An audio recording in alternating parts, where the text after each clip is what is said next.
By early March 1943, Axis forces in North Africa were cornered in Tunisia, low on supplies, exhausted, outnumbered, yet far from defeated. Although Rommel's thrust through the Kasserine Pass had failed to achieve its main objective of driving the Allies out of Tunisia by striking deep into their rear, it still managed to disrupt Allied operations in central Tunisia long enough to buy him a brief respite. Time to turn and face his old desert adversary, General Bernard Montgomery, whose Eighth Army was now advancing from Libya. In the meantime, the wider campaign in Tunisia during late February and early March remained marked by scarcity and improvisation. Both sides were short on men and material, yet continued to press offensive operations, particularly in the north.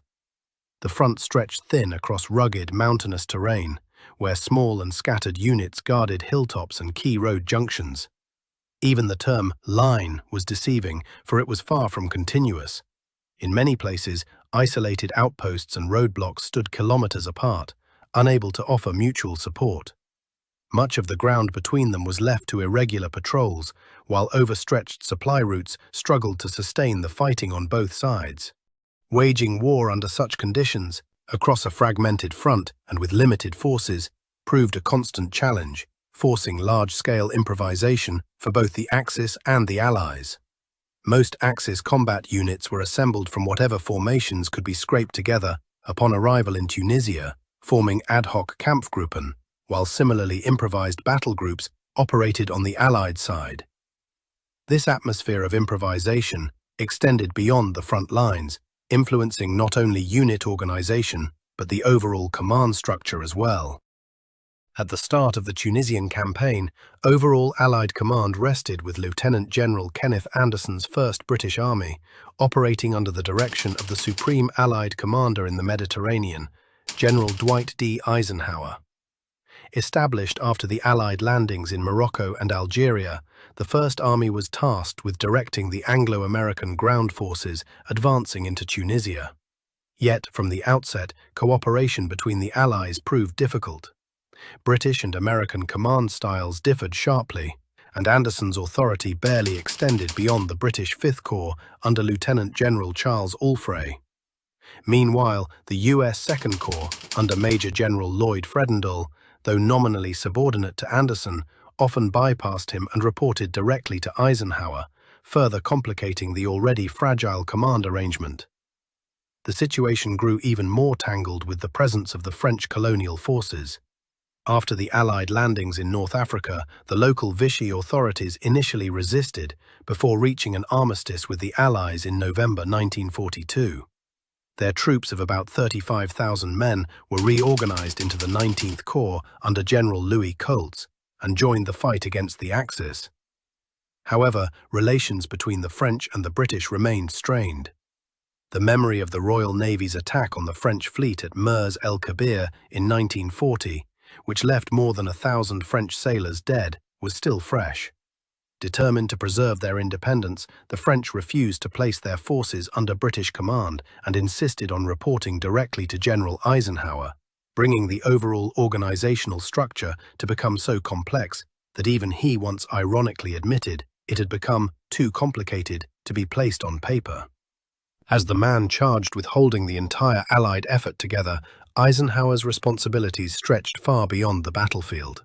In addition to tracking the progress of the campaign and issuing orders to his subordinates, he had to balance relations among the British, Americans, and Free French, while also coordinating grand strategy with London and Washington. These political and diplomatic obligations left him little time to oversee the day-to-day conduct of ground operations, making a new level of command increasingly necessary. With Montgomery's Eighth Army advancing from Libya and soon to enter southern Tunisia, the Allies faced a new challenge. Two major armies were now about to operate on the same front, but from opposite directions, and the question of unified command in the theater became a growing concern. During the Casablanca Conference in January 1943, among many decisions taken at this historic meeting, the combined chiefs of staff agreed to reorganize the chain of command in Africa under a single army group headquarters. This new formation, designated the 18th Army Group, symbolized in its name the union of the 1st and 8th Armies now fighting side by side. Command went to General Sir Harold Alexander, a calm and respected figure who held the post of Commander-in-Chief of British forces in the Middle East. On February 19th, the very day Rommel struck at Kasserine Pass, Alexander assumed overall control of Allied land forces in Tunisia, tasked with bringing unity to a coalition still learning how to fight as one. In the wake of the Kasserine offensive, further changes followed within the Allied command. Major General Lloyd Fredendall's hesitant leadership and poor handling of the Second Corps cost him his position, and on March 6, 1943, he was replaced by Major General George S. Patton.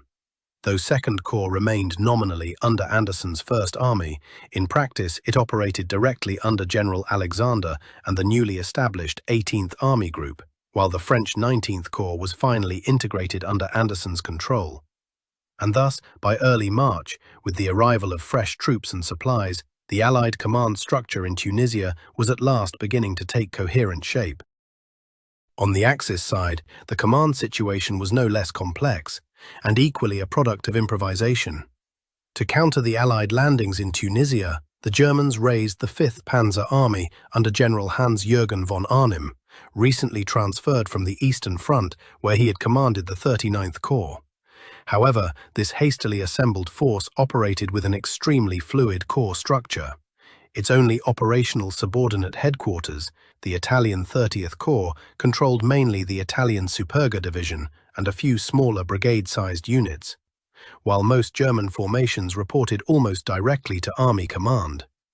With the arrival of Field Marshal Erwin Rommel's Panzer Armee Africa in late January 1943, following a relatively orderly withdrawal from Egypt and across Libya, Axis strength in Tunisia nearly doubled, but so did the complexity of its command.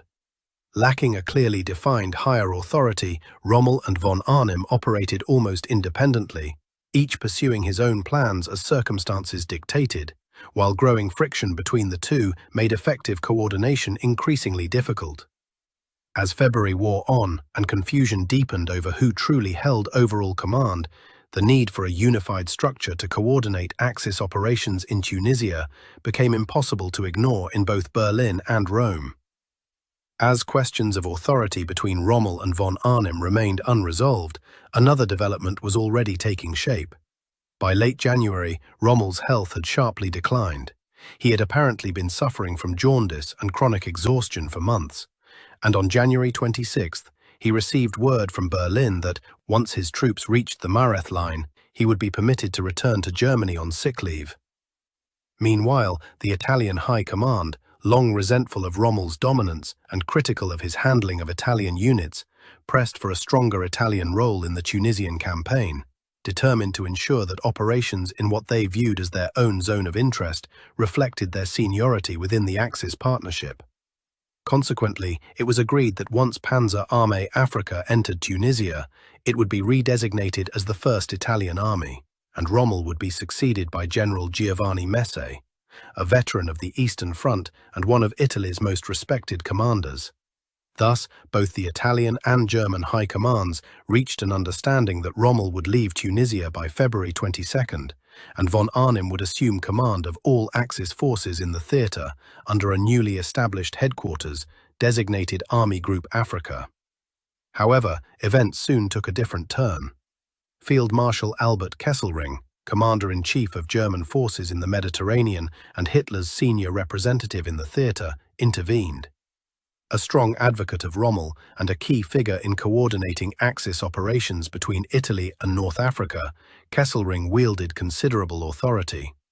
Fresh from what he regarded as a success at Kasserine, he decided that Rommel, not von Arnim, should command the new army group, a decision that would shape the next phase of Axis operations in North Africa.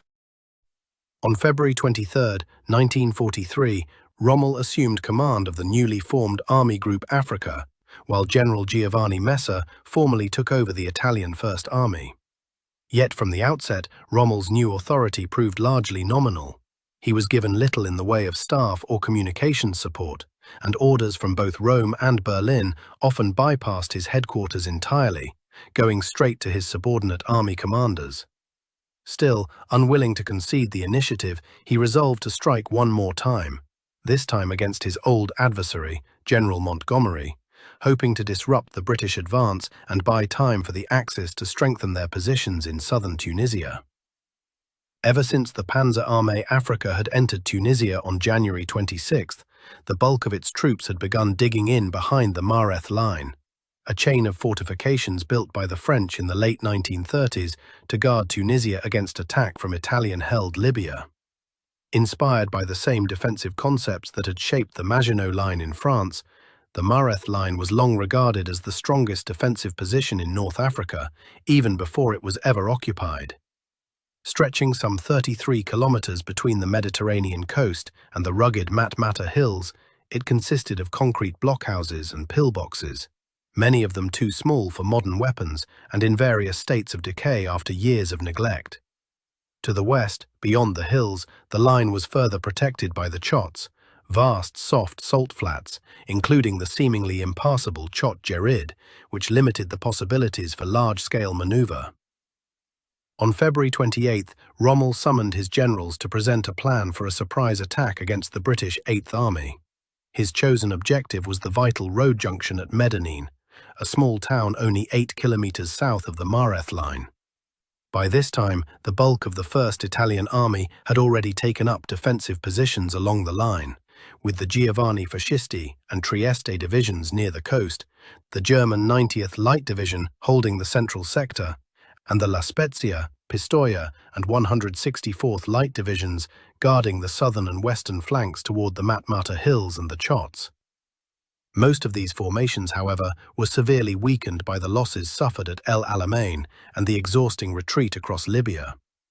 Fully aware that time was running out, and that it was only a matter of days before the Eighth Army completed its regrouping and launched a full-scale offensive against the Mareth Line, Rommel knew that once that happened, he would lose any remaining prospect of initiative.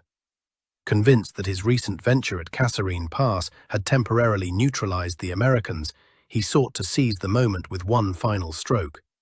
A bold pincer assault using every mobile unit Army Group Africa could muster.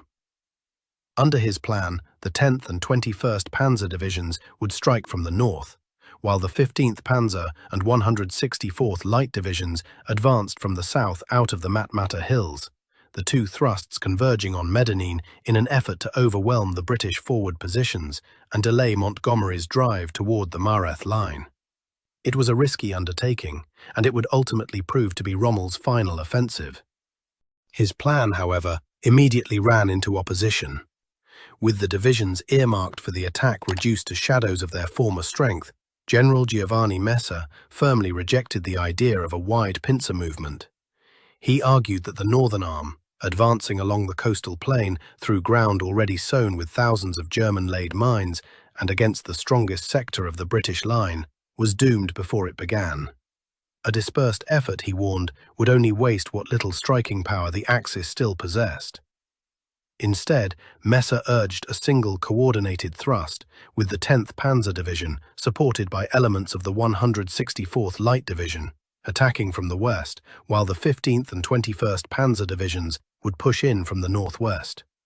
Meanwhile, the La Spezia and 90th Light Divisions would advance along the main road running from Mareth to Medenine to maintain pressure and prevent the British from shifting reserves. Soon, most of those present at the meeting, including General Heinz Ziegler, the temporary commander of the Africa Corps, sided with Messa.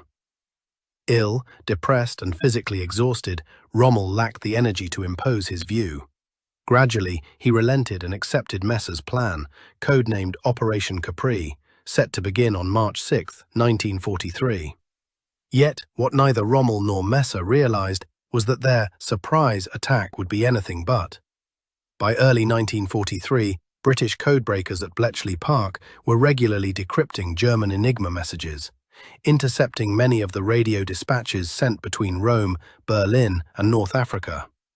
Although not every transmission could be read, and decoding often took several days, enough messages were deciphered to give the Allies a clear picture of Axis intentions, including the planned assault on Medenine, which was promptly passed on to Montgomery. Yet even without this intelligence advantage, Montgomery had already recognized the strategic importance of the road junction at Medenine ever since the 8th Army, spearheaded by the 7th Armored Division, had crossed into Tunisia on February 16th. Soon, the vanguard of Montgomery's 8th Army followed, with the 51st Highland Division, the 2nd New Zealand Division, and supporting armoured and artillery units occupying Medenine on February 18th without encountering opposition. Although urged by General Alexander to press forward and attack the Mareth line in support of American efforts at Kasserine, Montgomery, ever cautious, chose first to consolidate his position before making any offensive move, and his caution was not without reason. In addition to clearing thousands of mines and repairing roads demolished by the retreating Axis forces, the 8th Army had reached the very limits of its supply network. Every drop of fuel, ammunition, and food still had to come from depots in Cairo and Alexandria, transported more than 2,000 kilometers along a single coastal road. As a result, it was not until February 24th that British forward units had made their first contact with the outposts of the Mareth line. By then, most of Lieutenant General Oliver Lee's 30th Corps had taken up positions across the front, with the 51st Highland Division holding the right flank, the 7th Armoured Division occupying the centre, and the 2nd New Zealand Division taking position on the left, while elements of the 4th Indian Division and the 201st Guards Armoured Brigade were held in reserve. With ultra-intercepts and air reconnaissance revealing large concentrations of German armour, likely elements of the 10th, 15th and 21st Panzer Divisions, moving south after their operations at Kasserine, Montgomery wasted no time strengthening his defences. Correctly anticipating that the main blow would fall between the village of Metamur and Medenine, he rapidly reinforced that sector.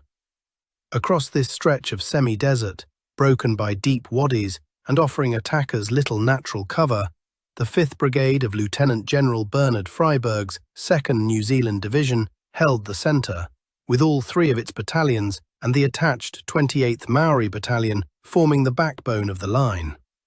Covering the open approaches to the south was the 4th Light Armoured Brigade of the 7th Armoured Division, while to the southwest, the 201st Guards Armoured Brigade, comprising the 3rd Coldstream Guards, 2nd Scots Guards, and 6th Grenadier Guards, occupied the key height of Jebel Tajera, a steep, commanding hill that dominated the plain below. Farther east, the most exposed sector, blocking the road from Mareth, was held by the 3 battalions of the 1st Queens from the 131st Infantry Brigade of the 7th Armoured Division, alongside the 2 Black Watch battalions and the 7th Battalion, Argyll and Sutherland Highlanders, of the 154th Brigade from the 51st Highland Division. From nearly all these forward positions, the defenders enjoyed clear, sweeping observation across the plain and over every likely route of an Axis advance, enabling them to engage the approaching forces long before they reached the main defensive line. Behind this formidable front, the 8th Armoured Brigade of the 2nd New Zealand Division stood ready as a mobile reserve, prepared to counter any breakthrough the Axis might achieve. Perhaps the most decisive of Montgomery's preparations was the massive concentration of anti-tank guns, including the newly arrived and exceptionally powerful 17-pounder. In all, British 30 Corps in the Medenine sector fielded roughly 350 artillery pieces, 460 anti-tank guns, and nearly 300 tanks, one of the strongest defensive arrays Montgomery had assembled in the campaign. With the line fully manned, the guns dug in, and every brigade in place, all Montgomery could do was wait. Within days, the British positions around Medenine had been transformed into a fortress of interlocking fields of fire, and everyone knew the Axis attack was coming, and coming soon. Dawn on March 6th rose under a blanket of thick mist. For a time, the world was silent, until the distant rumble of engines somewhere beyond the fog signaled that something was moving in the haze. At 6:30 a.m., the quiet broke as Axis guns opened fire, marking the start of Operation Capri. The British defenders, long ready for this moment, gripped their weapons and watched the white veil before them. Soon, shapes materialized as the silhouettes of the first German tanks began to appear. The leading armor came from the 15th and 21st Panzer Divisions, advancing across the open ground along the road from the northwest. While the 21st Panzer Division continued straight down the road, the 15th split its force, turning left to strike the line held by the 1st Queen's Battalions of the 131st Infantry Brigade. Panzer Grenadier Regiment 115 veered toward Hill 214, while the 8th Panzer Regiment drove on toward the lines held by the 1st 7th Queen's Battalion. And it was here that one of the most extraordinary defensive actions of the day unfolded. Concealed in a well-prepared position lay No. 5 gun of the 1st 7th Queen's anti-tank platoon, commanded by Sergeant Andrews. His crew held their fire until a column of 5 German tanks came within close range. Then Andrews gave the order, and in a rapid, controlled sequence of fire, the 6-pounder gun knocked out the last 2 panzers in the column, then swung onto the leading tank and disabled it as well, bringing the advance to an abrupt halt. The fight, however, was far from over. Before the German crews could react, Andrews' team had put a total of 6 tanks out of action in mere moments. But soon the situation worsened.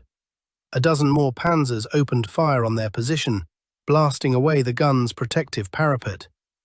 Andrews ordered his crew to take cover, yet he stayed at the weapon alone, loading and firing single-handedly under heavy fire. He hit 2 more tanks, disabling both. By the end of the engagement, Sergeant Andrews had accounted for 8 German tanks in what was later described as an exceptional display of anti-tank gunnery. With Sergeant Andrews' accurate fire forcing the German armor to break away from his sector, the panzers shifted their attack toward the neighboring positions held by the first 6 Queens, only to encounter yet another resolute defense. There, No. 7 gun of the battalion's anti-tank platoon, commanded by Sergeant Krangels, opened fire at extremely close range. Over the course of barely half an hour, Krangels knocked out 14 German tanks, firing 40 rounds of armor-piercing ammunition in rapid succession. His stand came to an end only when a direct hit crippled his gun, and the advancing Germans overran the position, forcing his capture. Elsewhere along the brigade's frontage, as German tanks burned or veered away damaged, the accompanying Panzer Grenadiers were met by a storm of British machine gun and artillery fire. Unable to press on, and suffering mounting casualties, the 15th Panzer Division abandoned its attack, pulling back beyond the range of British guns and eventually returning to its original start positions.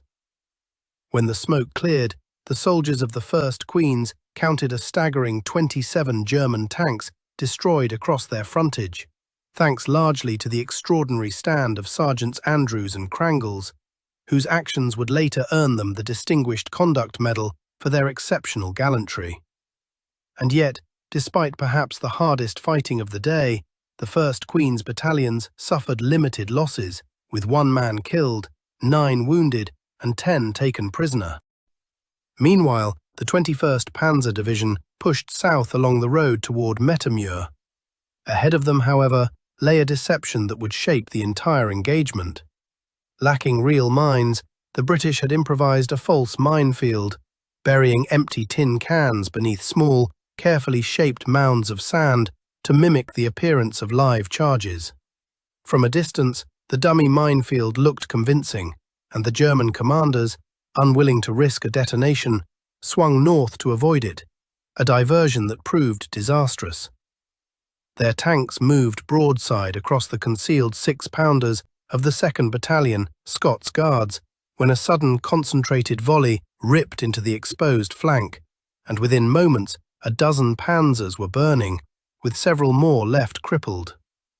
After regrouping from this initial shock, the seasoned veterans of the 21st Panzer Division renewed the assault shortly after 10 a.m., advancing head-on against the 1st, 6th Queen's and Scots Guards positions.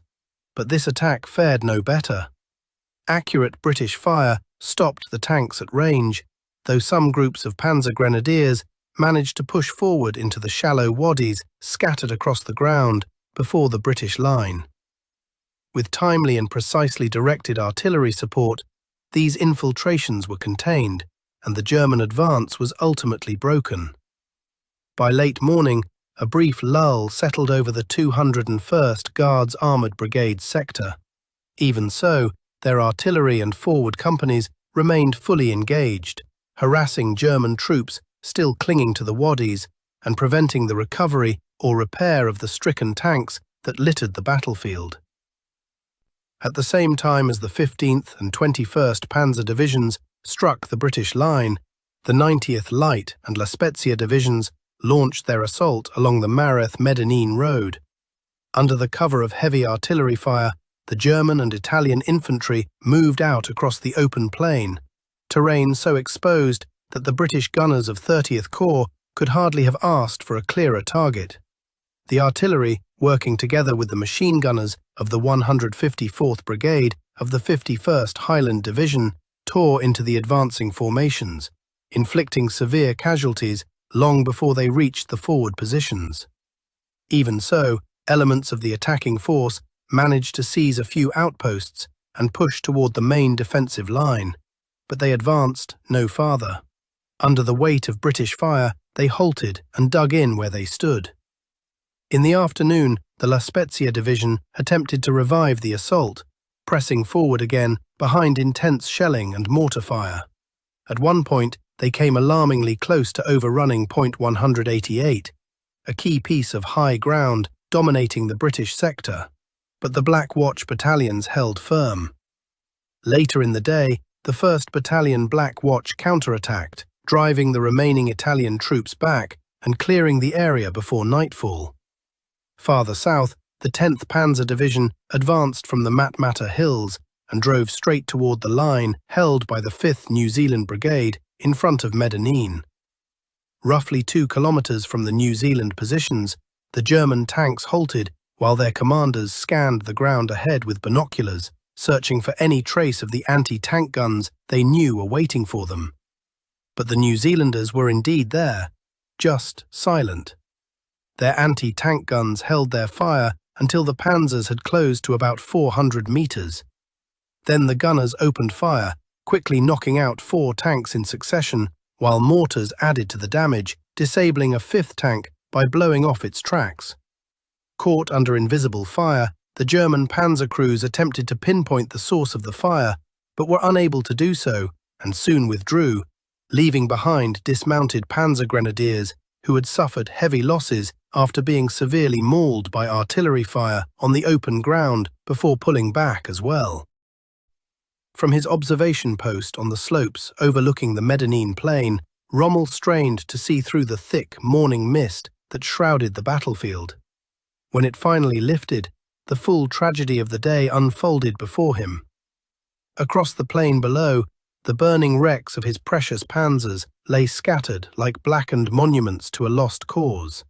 His final offensive in Africa was disintegrating before his eyes. By mid-afternoon, he had seen enough and ordered Messe to call off the attack. With words that carried the weight of resignation more than anger, he muttered, "A pincer movement would have been far more successful." By nightfall, the German and Italian troops had pulled back all along the front and withdrawn to the safety of the Mareth line, leaving behind 52 destroyed tanks of only 142 available before the battle, the greatest total loss they had suffered so far in one day's battle in Africa, and more than a third of their armoured force in the southern front. In addition to tanks, Germans and Italians suffered 635 casualties, in contrast to 130 British, which their official history of the campaign described as trifling. 2 days later, on March 8th, Rommel handed over command of Army Group Africa to General von Arnim, and early the next morning, on March 9th, he boarded a plane for Rome on sick leave, never to set foot in North Africa again. Although the two commanders had many disputes, in one respect they were in complete agreement. In late February, von Arnim had told Rommel, "We cannot afford a second Stalingrad. Right now, the Italian fleet could transport us back." In the following weeks, Rommel travelled between Rome and Berlin, forcefully arguing that further resistance in Tunisia was hopeless. But by the time he departed Africa, the growing dominance of Allied air and naval power across the Mediterranean had already closed the window for any Dunkirk-style evacuation.